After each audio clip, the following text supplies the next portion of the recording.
ये कहानी है एक ट्रेन की यात्रा के दौरान मिले दो अजनबियों की, जिनकी मुलाकातें उनकी जिंदगी बदल दी। भाग 1। पहली मुलाकात। नीतू, एक 25 साल की लड़की, मुंबई से दिल्ली जा रही थी। उसकी ट्रेन थी राजधानी एक्सप्रेस। उसका टिकट स्लीपर क्लास में था और वह अपनी पढ़ाई खत्म कर दिल्ली में एक नौकरी के इंटरव्यू के लिए जा रही थी।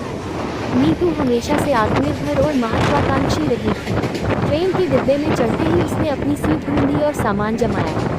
वो किताब पढ़ने में व्यस्त थी। तभी एक लड़का, करीब 27 साल का, उसके पास आया। क्या ये सीट 32 है? लड़के ने पूछा।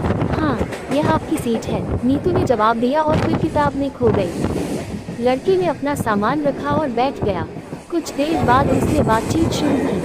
हाय, मैं रवि हूँ, लखनऊ जा रहा हूँ। तुम? नीतू ने संक्षेप में जवाब दिया। नीतू, दिल्ली। रवि को नीतू की संजीदगी और किताब पढ़ने का अंदाज पसंद आया। भाग 2। सफर के दौरान की दोस्ती। रवि ने धीरे धीरे बातचीत की कोशिश की। उसने पूछा, कौन सी किताब पढ़ रही हो? नीतू ने किताब दिखाई। ये एक मोटिवेशनल बुक है। रवि ने मुस्कुराते हुए कहा, शानदार। वैसे मैं भी किताबें पढ़ता हूँ, लेकिन इस वक्त ज़्यादा कॉलेज की नोट्स ही पढ़ता हूँ। धीरे धीरे नीतू को महसूस हुआ कि रवि की बातों में सच्चाई और मासूमियत है। वह हंसमुख था और अपने सपनों को लेकर बेहद उत्साहित। तुम दिल्ली क्यों जा रही हो? रवि ने पूछा। नौकरी का इंटरव्यू है, नीतू ने बताया। रवि ने जोश से कहा, तुम्हें जरूर सफलता मिलेगी। मुझे ऐसा महसूस होता है कि तुम बहुत मेहनती हो। यात्रा के दौरान दोनों ने साथ में खाना खाया, चाय पी और जीवन के अनुभव साझा किए। नीतू ने रवि से अपनी जिम्मेदारियों और संघर्षों के बारे में बताया और रवि ने अपने कॉलेज के दिनों की मजेदार कहानियां सुनाई। भाग 3। सफर का अंत और नए एहसास। जब ट्रेन लखनऊ स्टेशन पर रुकी तो रवि को उतरना था।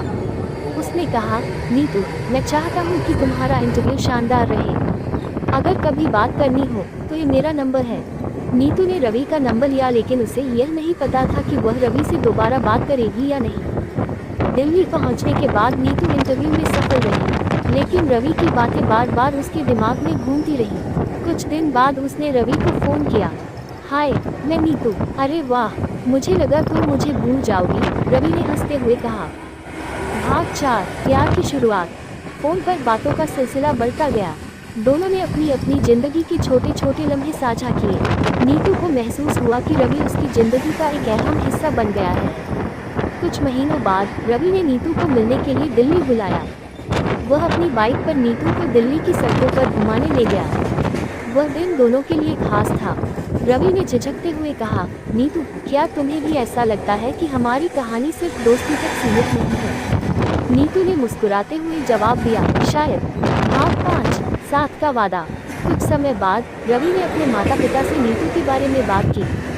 दोनों परिवारों ने सहमति जताई और नीतू और रवि की शादी हो गई। ट्रेन की वह यात्रा, जो सिर्फ कुछ घंटों की थी, उनकी जिंदगी की सबसे खूबसूरत कहानी बन गई।